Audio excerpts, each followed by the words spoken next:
আজকের সংক্ষিপ্ত খুতবার বিষয় আদর্শ পরিবার।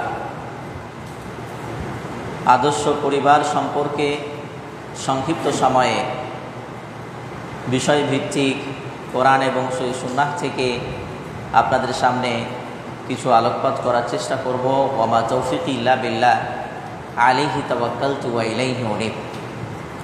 সম্মানিত উপস্থিতি, আমরা যদি সারা পৃথিবী নিয়ে আলোচনা করি, তাহলে সারা পৃথিবীটা তৈরি হয়েছে প্রথম যে মূল ভিত, সেটা হচ্ছে পরিবার দিয়ে। আমরা যদি একটা দেশকে নিয়ে আলোচনা করি, তাহলে এই দেশের যারা জনগণ রয়েছে তারা প্রত্যেকেই কোনো না কোনো ফ্যামিলির সদস্য, কোনো না কোনো পরিবারের সদস্য। অনুরূপভাবে আমরা যদি জেলা, উপজেলা, গ্রাম এগুলোকে নিয়ে যদি আমরা আলোচনা করি, তাহলে এই জায়গার প্রত্যেকটা মানুষ পরিবার থেকে তৈরি হয়েছে, পরিবার থেকে শুরু হয়েছে। এজন্যে পরিবার এটা হচ্ছে যে কোনো জিনিস তৈরির মূল ভিত্তি। এবার মূল ভিত্তি যদি ভালো না হয়, মূল ভিত্তি যদি সঠিক না হয়, তাহলে এটা দিয়ে আপনি যাই বানাবেন তাই মজবুত হবে না, শক্তিশালী হবে না। যেমনটা আমরা বলতে পারি, আমাদের সন্তানগুলো যদি আদর্শ হতো, আমাদের ছেলে মেয়েরা যদি আদর্শ হতো, তাহলে দুর্নীতি, চাঁদাবাজ, লুটপাট, মানুষের সাথে মানুষ অন্যায়, এগুলো কোনোদিনই কল্পনাও আমরা করতে পারতাম না। কিন্তু আজকে আমরা আমাদের সন্তানগুলি তৈরি করতে ব্যর্থ। আজকে আমরা আমাদের সন্তানদেরকে আদর্শবান করে গড়ে তুলতে পারি নাই, যার জন্য আমাদের সমাজে বিশৃঙ্খলা, আমাদের সমাজে অন্যায়, জুলুম, অত্যাচার, আমাদের সমাজে নানাভাবে পাপাচার কাজে লিপ্ত রয়েছে। এই জন্য অবশ্যই আমাদের মূল গোড়াপত্তনকে কি করতে হবে? তৈরি করতে হবে। আমাদের মূল জায়গাতে হাত না দিয়ে আমরা আগাছার দিকে সব সময় আমরা খেয়াল করি। এই জন্য অবশ্যই আদর্শ পরিবার এটা একটা গুরুত্বপূর্ণ বিষয়। এই জন্য আমরা আজকে যে আলোচনাগুলো করব, অবশ্যই যারা বিবাহিত তারা আপনাদের সন্তানদের ক্ষেত্রে এই বিষয়গুলো খেয়াল করবেন। যারা অবিবাহিত তারা বিয়ের আগেই আপনার পরিবারকে কিভাবে সাজাবেন, এই বিষয়গুলো আপনি খেয়াল করবেন। দেখেন, আমার যদি বিয়ে না হয়, তাহলে আমার এখনো পরিবার শুরু হয় নাই। তার মানে আমি আমার বাবার পরিবারের একজন সদস্য। তাহলে একটা পরিবার শুরু হয় বিয়ের মাধ্যমে। বিয়ে করার আগ পর্যন্ত আমি অন্যের পরিবারের একজন সদস্য, মানে আমি সন্তান আমার বাবার পরিবারের সদস্য। এই জন্যে প্রত্যেককেই উদাত্ত আহ্বান জানাবো, যারা পরবর্তীতে শুনবে অনলাইনে তাদেরকেও আমরা অনুরোধ জানাবো যে অবশ্যই আমরা যে আদর্শ পরিবার নিয়ে যে আলোচনাগুলো করব, এগুলো আপনি আপনার পরিবারকে আদর্শবান করে গড়ে তোলার জন্য অবশ্যই সহায়ক হবে ইনশাআল্লাহ।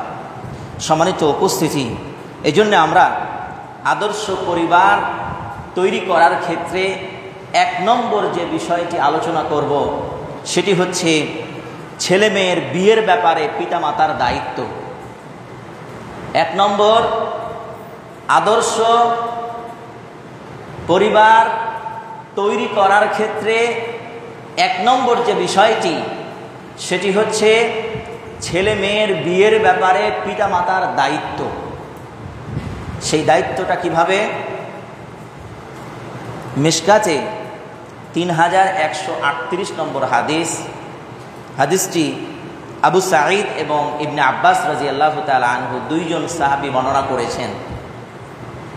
রাসূলুল্লাহ সাল্লাল্লাহু আলাইহি ওয়াসাল্লাম বলছেন, মান ওয়ালিদা লাহু ওয়ালাদুন ফালইউহসিন ইসমাহু ওয়া আদাবাহু। যখন কারো একটা সন্তান হবে তখন তার প্রথম কর্তব্য হচ্ছে তার একটা সুন্দর নাম রাখা, ইসলামিক নাম রাখা, সুন্দর একটা অর্থবহ নাম রাখা। ওয়া আদাবা, এবং তাকে শিষ্টাচার শিক্ষা দেওয়া। শিষ্টাচার বলতে পিতামাতার হক কি, প্রতিবেশীর হক কি, মানুষের সাথে ব্যবহার কিভাবে করবে, দৈনন্দিন জীবনে চলার জন্য যে সমস্ত শিষ্টাচার প্রয়োজন সেগুলো পিতা তার সন্তানকে শিক্ষা দেবে। ফাইদা বালাগা, এই সন্তানটা যখন আস্তে আস্তে বড় হবে এবং যখন প্রাপ্ত বয়স্কে পৌঁছিয়ে যাবে, বালেগ যখন হয়ে যাবে, তখন ফালিউযাওয়িজুহু, তখন পিতা তার সন্তানকে বিয়ে দেবে। এটা পিতার দায়িত্ব। ফাইন বালাগা, সন্তান বালেগ হয়ে গিয়েছে, সন্তান প্রাপ্তবয়স্ক হয়ে গিয়েছে, তারপরেও ওয়ালাম ইউযাওয়িজুহু, পিতা যদি সন্তানের বিয়ে না দেয়, এরপরে ফাসাবা ইসমান, সেই প্রাপ্ত বয়স্ক বালেগ ছেলে, তার উপর বিয়ে এই বিষয়টা চলে এসেছে, তারপরেও কোনো গার্জেন, কোনো পিতা যদি সন্তানকে বিয়ে না দেয়, বিয়ে না দেওয়ার ফলে যদি সে কোনো নারীর সাথে অবৈধ সম্পর্কে লিপ্ত হয়ে যায়, সে যদি কোনো অবৈধ প্রেম প্রীতির সাথে কোনো মেয়ের সাথে যদি সম্পর্কে জড়িয়ে যায়, ফাইন্নামা ইসমান আলা আবিহি, তাহলে এই যে এই পাপাচার কাজে লিপ্ত হওয়ার জন্য পিতাকে একটা অংশ গুনাহ বহন করতে হবে। সন্তান প্রাপ্তবয়স্ক হয়ে যাওয়ার পরেও আপনি বুঝতে পারছেন আপনার ছেলে বিয়ে করতে চাচ্ছে, সে সামর্থ্যবান হয়ে গিয়েছে, এরপরেও কোনো পিতা যদি সন্তানকে বিয়ে না দেয়, এরপরে ওই সন্তান যদি কোনো নারীর সাথে অবৈধ সম্পর্কে যদি লিপ্ত হয়ে যায়, তাহলে এর জন্য যে গুনাহ হবে তার একটা অংশ পিতাকে বহন করতে হবে। সম্মানিত উপস্থিতি, এই জন্য আলোচনা করছিলাম আদর্শ পরিবারের এক নম্বর যে বিষয়টি, সেটি হচ্ছে আপনার সন্তান প্রাপ্তবয়স্ক হয়েছে, আপনার উচিত হচ্ছে ভালো একটা মেয়ে দেখে, ভালো একটা পরিবার দেখে আপনার সন্তানের বিয়ে দেওয়া। এখন আমাদের সমাজে কি হয়েছে, আমাদের সমাজে যে বিষয়টা আসে সেটা হচ্ছে আমার ছেলে নিজের পায়ে দাঁড়াতে পারে নাই, আমার মেয়ে কোনো কিছু করে নাই, নিজ দায়িত্বে কোনো কিছু করতে পারে না, এই জন্যে আমার মেয়েটাকে আমি বিয়ে দিচ্ছি না, আমার ছেলেটাকে বিয়ে দিচ্ছি না। এরপরে কি হচ্ছে, প্রাপ্তবয়স্ক হয়ে গিয়েছে, শয়তান তো সব সময় ছেলে মেয়ের পিছনে লেগেই আছে। একদিন, 2 দিন, 4 দিন, 5 দিন করতে করতে সে একটা অবৈধ সম্পর্কের সাথে লিপ্ত হয়ে যায়, ফলে সে জেনার সাথে লিপ্ত হয়ে যায়। সম্মানিত উপস্থিতি, এই জন্যে 1 নম্বর যে বিষয়টি, সেটি হচ্ছে ছেলে মেয়ের বিয়ে দেওয়ার ক্ষেত্রে পিতার দায়িত্ব হচ্ছে ছেলে মেয়ে যখন প্রাপ্তবয়স্ক হয়ে যাবে, বালেগা হয়ে যাবে, তখন বিয়ে দেওয়া উচিত। এবার দেখেন, আমরা আমাদের সন্তানদেরকে, সেটা হতে পারে ছেলে অথবা মেয়ে, বিয়ে দেওয়ার ন্যূনতম একটা বয়স খুঁজি। বাংলাদেশ সংবিধানে যেটা লেখা আছে সেটা হচ্ছে, আগে একটু বেশি ছিল, মেয়ের ক্ষেত্রে 18 বছর আর ছেলের ক্ষেত্রে 24 বছর, কিন্তু এই বয়সটাকে একটু কমিয়ে নিয়ে আসা হয়েছে। ছেলের ক্ষেত্রে 18 বছর আর মেয়ের ক্ষেত্রে 16 বছর, এরকম একটা সময় নির্ধারণ করা আছে। কিন্তু শরীয়তে, ইসলামে বিয়ের কোনো ন্যূনতম বয়স নেই।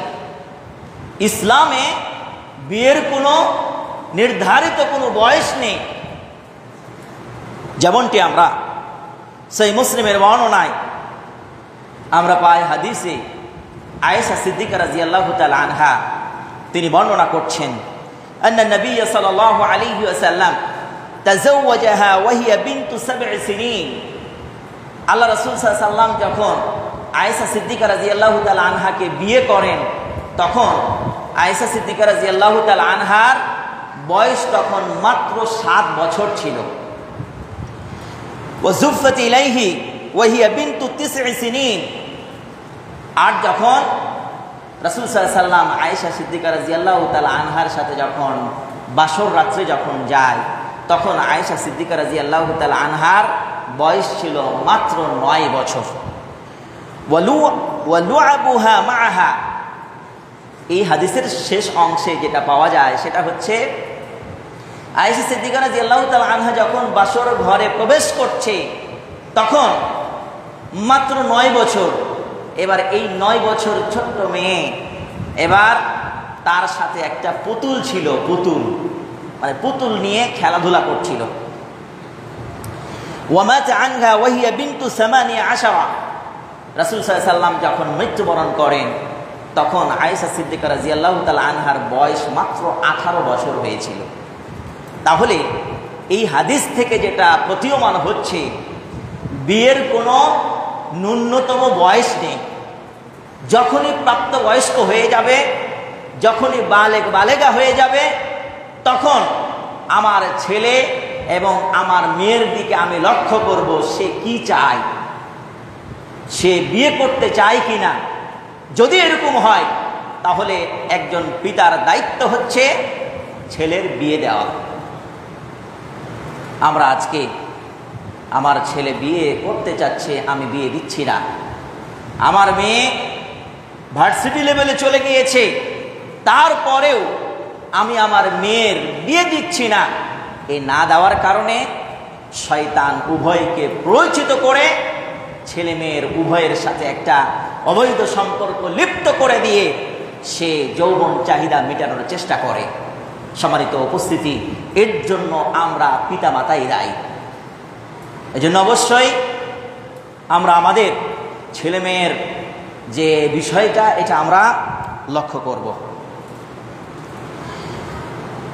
3 নম্বরে যে বিষয়টা আমরা আলোচনা করব সেটা হচ্ছে আদর্শ পরিবারের যে নেককার স্ত্রী নির্বাচন করা। আপনি যখন বাড়ি থেকে বের হবেন, তখন দেখা যায় বর্তমান সময়ে যে মেয়েদের অভাব নেই। আপনি বাজারে যাবেন, আপনি মার্কেট করতে যাবেন, অসংখ্য মেয়ে আপনার চোখের সামনে ঘোরাঘুরি করছে। কিন্তু যখন আপনি একটা স্ত্রী খুঁজতে যাচ্ছেন, আপনি যখন একটা নেককার মেয়ে যখন খুঁজতে চাচ্ছেন, তখন আর মেয়ে খুঁজে পাওয়া যাচ্ছে না। এই জন্যে আদর্শ পরিবার তৈরি করার জন্য 3 নম্বর যে বিষয়টি, সেটি হচ্ছে নেককার স্ত্রী নির্বাচন করা। এক্ষেত্রে আমরা লক্ষ্য করব, একজন স্ত্রী কোন কোন গুণ থাকলে নেককার হবে।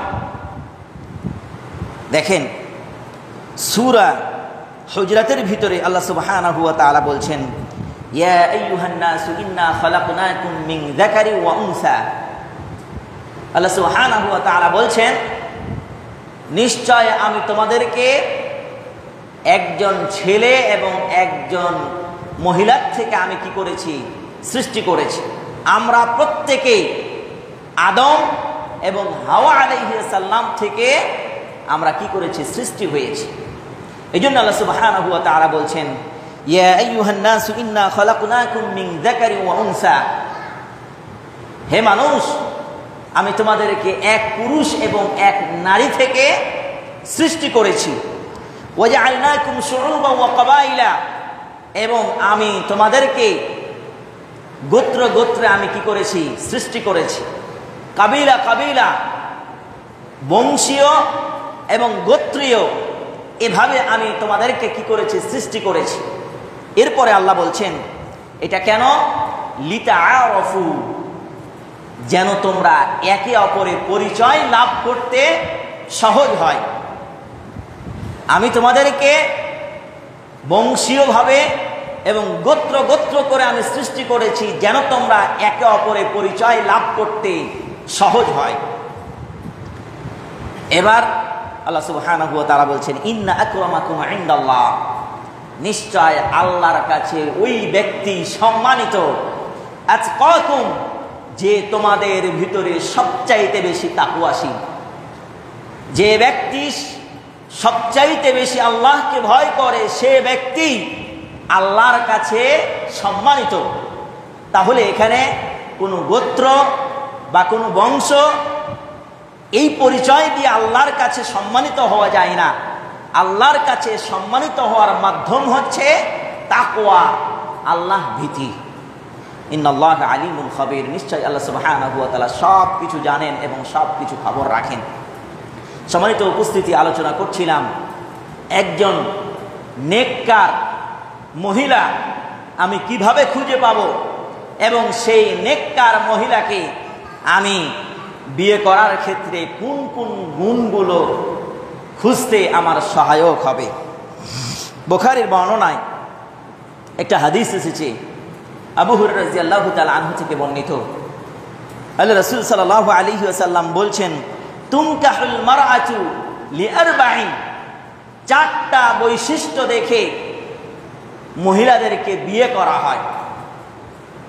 আমরা এই হাদিসটা অর্থ ভুল করে মানুষের সামনে উপস্থাপন করি। সেটা হচ্ছে রাসূল সাল্লাল্লাহু আলাইহি ওয়াসাল্লাম চারটা বৈশিষ্ট্য দেখে বিয়ে করতে বলেছেন, এভাবে আমরা মানুষের সামনে উপস্থাপন করি। কিন্তু হাদিসের ভাষা হচ্ছে তুনকাহুল মারআতু লিআরবাঈন, একজন মানুষ যখন বিয়ে করতে যায় তখন চারটা বৈশিষ্ট্য দেখে বিয়ে করে। তার মানে রাসূল আমাদেরকে চারটা বৈশিষ্ট্য দেখতে বলে নাই। স্বাভাবিকভাবে আমরা চারটা বৈশিষ্ট্যর দিকে খেয়াল করে আমরা কি করি, বিয়ে করি। চারটা বৈশিষ্ট্য কি কি? লিমালিহা, আমরা কি করি, মেয়ের টাকা পয়সা, মেয়ের বাবার টাকা পয়সা আছে কিনা এটা আমরা খোঁজ খবর নিই। মেয়ের ফ্যামিলি সচ্ছল কিনা, অর্থাৎ মেয়ের অর্থের দিকে আমরা লক্ষ্য করি, এক নম্বর বৈশিষ্ট্য। ওয়ালি হাসাবিহা, দুই নম্বর বৈশিষ্ট্য হচ্ছে তার বংশ পরিচয় আমরা খেয়াল করি, সে মেয়েটা কোন বংশের, এদিকে আমরা খেয়াল করি, দুই নম্বর। তিন নম্বর হচ্ছে ওয়ালি জামালিহা, মেয়েটা দেখতে সুন্দর কিনা, এইদিকে আমরা লক্ষ্য করে আমরা বিয়ে করি। ওয়ালি দীনিহা, এবং মেয়েটা দিনদারি কিনা, মেয়েটা ইসলামিক কিনা, মেয়েটা তার লেবাস পোশাক কেমন, বাইরে যখন বের হয় তখন সে দিন ধর্ম অনুযায়ী চলে কিনা। এই চারটা বৈশিষ্ট্যর দিকে লক্ষ্য করে আমরা বিয়ে করি। কিন্তু এই চারটার ভিতরে রাসূলুল্লাহ সাল্লাল্লাহু আলাইহি ওয়াসাল্লাম কোন বৈশিষ্ট্যটাকে দেখে বিয়ে করতে বললেন, এটা আমাদের মূল আলোচনা। আমরা স্বাভাবিকভাবে এই চারটা দেখে বিয়ে করি, কিন্তু রাসূল সাল্লাল্লাহু আলাইহি ওয়াসাল্লাম এই চারটার ভিতরে কোন বৈশিষ্ট্যটাকে দেখতে বললেন? রাসূল বলছেন, ফাজফার বিজাতি দ্বীন তারিবাত ইয়াদাকা, তোমরা এই চারটা বৈশিষ্ট্যের ভিতরে তোমরা দ্বীনটাকে বেশি প্রাধান্য দিবে। সেই মহিলাটা, সেই মেয়েটা দিনদার কিনা এটা তোমরা বেশি প্রাধান্য দাও। যদি এইটা যদি প্রাধান্য না দাও, বাকি তিনটা যদি তোমরা প্রাধান্য দাও, তাহলে তোমরা ক্ষতিগ্রস্তদের অন্তর্ভুক্ত হয়ে যাবে। তারিবাত ইয়াদাকা, রাসূল বলছেন দিনদারিত্ব প্রাধান্য না দিয়ে যদি অর্থ সম্পদের দিকে যদি আমরা লক্ষ্য করি, সৌন্দর্যের দিকে যদি লক্ষ্য করি এবং তার বংশ পরিচয়ের দিকে যদি আমরা লক্ষ্য করি, দিনদারিত্ব এটা আমরা কিছু মনে যদি না করি, তাহলে রাসূল সাল্লাল্লাহু আলাইহি ওয়াসাল্লাম বলছেন এটা তোমরা ক্ষতিগ্রস্তদের অন্তর্ভুক্ত হয়ে যাবে, ক্ষতিগ্রস্ত হবে। সম্মানিত উপস্থিতি, আজকে আমার পরিবার, আজকে আমার সমাজ যখন একটা মেয়ে যখন খুঁজতে যায়, তখন দিনদারিত্বকে আজকে প্রাধান্য না দেওয়ার কারণে ঘরে ঘরে ডিভোর্স পাওয়া যায়, ঘরে ঘরে তালাক প্রাপ্ত মহিলা পাওয়া যায়। তার কারণ কি? ওই যে বিয়ের শুরুতে আমরা রাসূল সাল্লাল্লাহু আলাইহি ওয়াসাল্লামের কথাকে প্রাধান্য দেই নাই। এই জন্য আজকে ঘরে ঘরে তালাক প্রাপ্তা মহিলার অভাব নেই। আপনি যদি কোর্টে যান তাহলে দেখতে পাবেন 100টা মামলার ভিতরে 60-70টা 80টার উপরে শুধু তালাকের মামলা, ডিভোর্সের মামলা। কারণ কি? তার কারণ হচ্ছে আমরা আজকে সম্পদকে প্রাধান্য দিয়েছি, আজকে আমরা সৌন্দর্যকে প্রাধান্য দিয়েছি, আজকে আমরা বংশকে প্রাধান্য দিয়েছি। কিন্তু রাসূল সাল্লাল্লাহু আলাইহি ওয়াসাল্লাম যে বৈশিষ্ট্যটাকে প্রাধান্য দিতে বলছেন, দিনদারিত্ব, এই দিনদারিত্বকে না দেখে আমরা বিয়ে করে ফেলি, যার ফলে 2-4 দিন 5 দিন 10 দিন না যেতে যেতেই দেখা যাচ্ছে মন মালিন্য হয়ে যায়। এরপরে দেখা যাচ্ছে সে মহিলাও মানে না, স্বামীটাও মানে না, অবশেষে কি হয়ে যায়? ডিভোর্স হয়ে যায়, তালাক হয়ে যায়। এই জন্য অবশ্যই আদর্শ পরিবার যদি আপনি তৈরি করতে চান, তাহলে বিবাহের পূর্বে আপনি যে নারীকে বিয়ে করছেন সে নারী দিনদারিত্ব কিনা, দিন অনুপাতে চলে কিনা, এবার কিভাবে পাবো সেই মহিলা, সেই মেয়ে দিনদারিত্ব কিনা কিভাবে আমরা খুঁজে পাবো? তার সম্পর্ক তো আমি জানি না। এক্ষেত্রে আপনাকে লক্ষ্য রাখতে হবে তার পিতা, তার মাতা এবং তার দাদা দাদি কিভাবে তারা চলে, তারা ইসলামিক মাইন্ডের কিনা। এইদিকে আপনি যদি লক্ষ্য করেন তাহলেই আপনি পেয়ে যাবেন, তাহলেই আপনি পেয়ে যাবেন। সম্মানিত উপস্থিতি, এই জন্যে আমরা আদর্শ পরিবারের 3 নম্বর যে বিষয়টি নিয়ে আলোচনা করলাম সেটি হচ্ছে নেককার সতীসাধী নারীকে কি করতে হবে? নির্বাচন করতে হবে। দেখেন, নেককার সতীসাধী যদি আপনি নারী যদি নির্বাচন না করেন, তাহলে দুনিয়ার সবচাইতে যেটা বড় নিয়ামত, সেই নিয়ামত থেকে আপনি বঞ্চিত হবেন। সেই মুসলিমের বর্ণনা এসেছে, আব্দুল্লাহ বিন আমর রাদিয়াল্লাহু তাআলা আনহু থেকে বর্ণিত, রাসূলুল্লাহ সাল্লাল্লাহু আলাইহি ওয়াসাল্লাম বলছেন, আদ-দুনিয়া কুল্লুহা মাতাউন, দুনিয়ার যা কিছু আছে সব কিছু ভোগ বিলাসের সামগ্রী। দুনিয়ার যত কিছু আছে সব কিছু ভোগ বিলাসের সামগ্রী। ওয়া খায়রু মাতাঈদ দুনিয়া আল মারআতু সালিহা, রাসূল সাল্লাল্লাহু আলাইহি ওয়াসাল্লাম বলছেন, দুনিয়ার যত ভোগ বিলাসের সামগ্রী আছে এর ভিতরে সবচাইতে উত্তম হচ্ছে আল মারআতু সালিহা, নেককার সতীসাধী নারী, নেককার সতীসাধী নারী। এবার যদি আপনি বিয়ে করার ক্ষেত্রে নেককার সতীসাধী নারী যদি আপনি নির্বাচন না করতে পারেন, তাহলে দুনিয়ার যতগুলি নিয়ামত আপনি পেয়েছেন এই নিয়ামতগুলি আপনার কাছে তুচ্ছ মনে হবে। যাদের ঘর সংসারে অশান্তি, স্বামী স্ত্রীর ভিতরে ভালোবাসা নেই, তাদেরকে জিজ্ঞাসা করেন তাদের পরিবারটা কি অবস্থায় চলে, মনে হয় তাদের কাছে জাহান্নামের একটা টুকরা। যেই স্বামী স্ত্রীর ভিতরে মিল মহাব্বত নাই, ভালোবাসা নাই, সেই ফ্যামিলিটিকে আপনি জিজ্ঞাসা করেন আপনার দিন কিভাবে আপনি পরিচালিত করছেন, কিভাবে আপনি দিন অতিবাহিত করছেন, সে বলবে জাহান্নামের একটা অংশে আমি কি রয়েছে। সম্মানিত উপস্থিতি, এই জন্য অবশ্যই আপনি যখন বিয়ে করবেন, বিয়ে করার আগেই যেই নারীকে আপনি স্ত্রী হিসেবে গ্রহণ করতে চাচ্ছেন সেই নারী দিনদারিত্ব কিনা এই দিকে আপনি খেয়াল করবেন। এরপরে আদর্শ পরিবারের 4 নম্বরে যে বিষয়টি আমরা আলোচনা করব সেটি হচ্ছে বিয়ের পূর্বে কনেকে দেখা।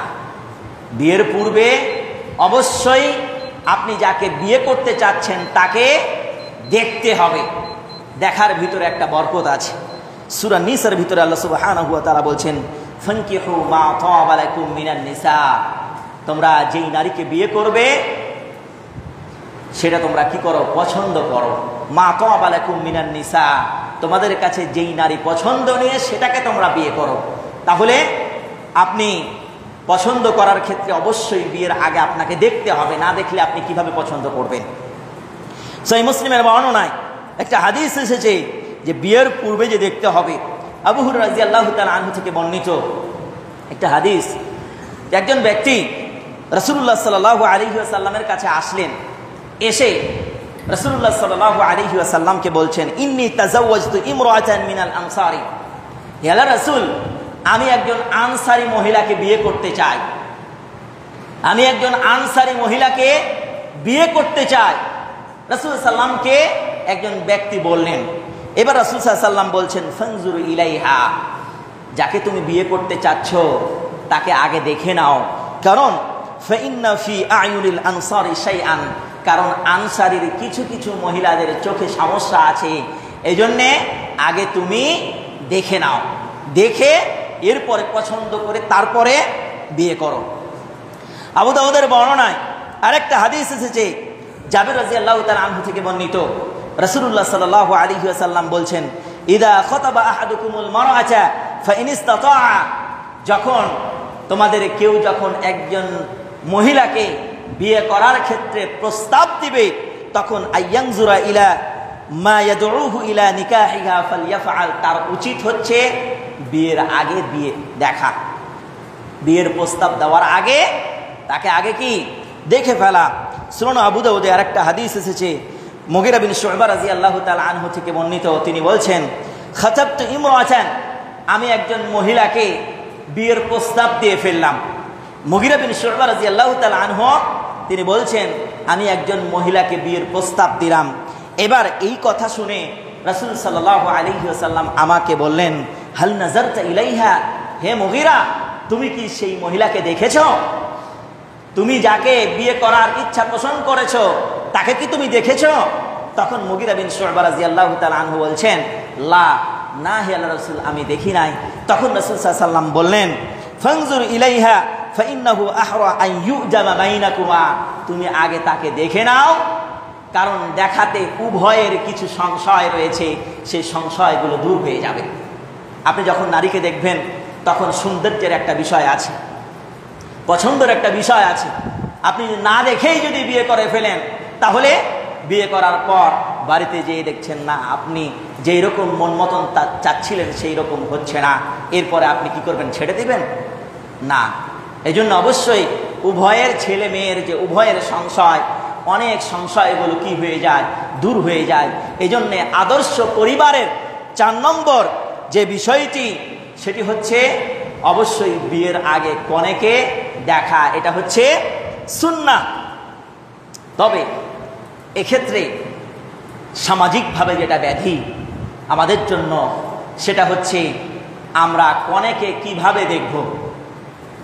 সময় শেষ হয়ে গিয়েছে, এজন্যে এই পয়েন্টটা বলে আমি আমার বিষয়টি শেষ করব, কারণ আদর্শ পরিবার এটা লম্বা একটা বিষয়। তো আজকে যেহেতু শেষ করতে পারলাম না, ইনশাআল্লাহ পরবর্তী মাসে আমার যেই জুমার খুতবা থাকবে সেই পরবর্তীতে আমি আলোচনা করব। তবে আজকে যে সর্বশেষ পয়েন্টটা নিয়ে আলোচনা করব সেটা হচ্ছে আপনি কিভাবে কনেকে দেখতে যাবেন। আমরা তো মনে করি আমার বিয়ে, আমার সাথে আমার বাবা যাবে এবং আমার বাবাও দেখবে। আমরা এটা কি জায়েজ মনে করি না? এটাও জায়েজ নেই, কারণ এখনো তো আপনার বিয়ে হয় নাই, আপনার বাবা তো সেই মেয়ের এখনো শ্বশুর হয় নাই, তাহলে আপনার বাবা কিভাবে দেখতে পারে? এই জন্যে গ্রামগঞ্জে কিছু কিছু আলোচনা এভাবেও আসে, এভাবেও ঘটনা ঘটেছে যে ছেলের বউ দেখতে যেয়ে পিতা বিয়ে করে ফেলেছে, ছেলের বউ দেখতে যেয়ে পিতা বিয়ে করে ফেলেছে। তাহলে এখনো যেহেতু বিয়ে হয় নাই, সুতরাং ছেলে এবং পিতা একসাথে বিয়ের আগে মেয়ে দেখতে পারবে না, পিতার জন্য এটা হারাম। বিয়ের পরে শ্বশুর তার ছেলের বউকে দেখবে, এটা স্বাভাবিক, এটা জায়েজ। কিন্তু বিয়ের আগে ছেলের সাথে পিতাও দেখতে যেতে পারবে না, এটা নাজায়েজ। এটা হারাম। কিন্তু আমরা কি করি, দলবদ্ধভাবে ভাইকে নিই, পিতাকে নিই, বন্ধু বান্ধবকে নিই, এবার দলবদ্ধভাবে মেয়ে বসে আছে আর সবাই তাকাচ্ছে। নাউজুবিল্লাহ, এটা বৈধ নয়, এটা বৈধ নয়। তাহলে বৈধ পন্থা কোনটা? যে ছেলে বিয়ে করবে সেই শুধুমাত্র দেখবে, যে ছেলে বিয়ে করবে সেই শুধুমাত্র একমাত্র দেখতে পাবে। তবে হ্যাঁ, তার সাথে মা যেতে পারে, বোন যেতে পারে, ফুফু যেতে পারে, কিন্তু কোনো ছেলে তার সাথে যাওয়া জায়েজ নেই।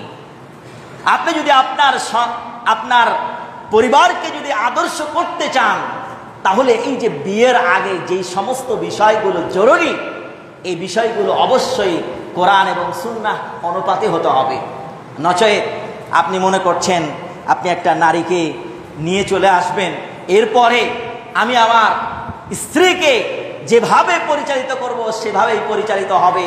বিষয়টা এত সহজ নয়, বিষয়টা এত সহজ নয়। কারণ রাসূল সাল্লাল্লাহু আলাইহি ওয়াসাল্লাম বলছেন, নারীরা হচ্ছে পুরুষের পাঁজরের বাঁকা হাড্ডি দিয়ে তৈরি। প্রত্যেকটা নারী পুরুষের বাম পাশের বাঁকা হাড্ডি দিয়ে তৈরি আল্লাহ সুবহানাহু ওয়া তাআলা করেছেন। এবার রাসূল বলছেন, এই বাঁকা হাড্ডিকে যদি তুমি একবারে মজবুত করে শক্ত করতে চাও, তাহলে কি হয়ে যাবে? ভেঙে যাবে, সেই বাঁকা হাড্ডি ভেঙে যাবে। সুতরাং আপনি বিয়ের আগে মনে করছেন আরে যে কোনো একটা মহিলা হলেই হবে, এরপরে যদি সে খারাপ হয় তাহলে পরে আমি নিয়ে এসে ভালো বানিয়ে দিব, এতটা সহজ নয়। এজন্যে আপনার বিয়ের আগেই আপনার সিদ্ধান্ত নিতে হবে আপনি কোন ধরনের মেয়ে চান, দিনদারি মেয়ে চান কিনা। এবার দিনদারি একজন মহিলা হওয়ার ক্ষেত্রে কোন কোন বৈশিষ্ট্যগুলো জরুরি, সেই বিষয়গুলো আপনাকে মাথায় রেখে এরপরে আপনার স্ত্রী নির্বাচন করতে হবে। সম্মানিত উপস্থিতি, এই জন্যে খুতবার শেষ লগ্নে এসে উদাত্ত আহ্বান জানাবো, যারা বিয়ে করে নাই, যে সমস্ত যুবক ভাইয়েরা এখনো বিয়ে করে নাই, অবশ্যই আপনি আপনার পরিবারকে যদি আদর্শ পরিবার হিসেবে যদি তৈরি করতে চান, তাহলে অবশ্যই বিয়ের আগে বিশেষ কিছু জরুরি বিষয় রয়েছে। সেই জরুরি বিষয়গুলো যদি আপনি মেনে যদি আপনি পরিবার তৈরি করা শুরু করেন, তাহলে ইনশাআল্লাহ আশা করা যায় আল্লাহ সুবহানাহু ওয়া তাআলা সেই পরিবারে বরকত দিবে, রহমত দিবে, বারাকা দিবে। আর যদি আপনি হেলায় ধুলায় আপনি বিয়ে করলেন, বিয়ে করা যেহেতু এটা একটা সুন্নাহ, সুতরাং আমি কি করলাম, একটা মেয়ে দেখে বিয়ে করে ফেললাম, সেখান থেকে যে সন্তানগুলি আসবে সেই সন্তানগুলো আদর্শবান হওয়া একেবারে আশা করা যায় ভালো হওয়ার কথা না। এজন্য অবশ্যই আমরা যদি আমাদের পরিবারকে যদি আদর্শ বানাতে চান, তাহলে অবশ্যই বিয়ের আগে আপনাকে পদক্ষেপ নিতে হবে। পিতা হিসেবে আপনার সন্তানের নেককার স্ত্রী খোঁজার ক্ষেত্রে অবশ্যই আপনাকে ভূমিকা রাখতে হবে। আল্লাহ সুবহানাহু ওয়া তাআলা আমাদের সকলকে আদর্শ পরিবার তৈরি করার ক্ষেত্রে যে বৈশিষ্ট্যগুলো জরুরি, সেই বৈশিষ্ট্যগুলো অর্জন করার তৌফিক দান করুন। আল্লাহুম্মা আমিন। এই আশা আকাঙ্ক্ষা ব্যক্ত করে আজকের আলোচনা এখানেই শেষ করলাম। বারাকাল্লাহু লানা ওয়া লাকুম।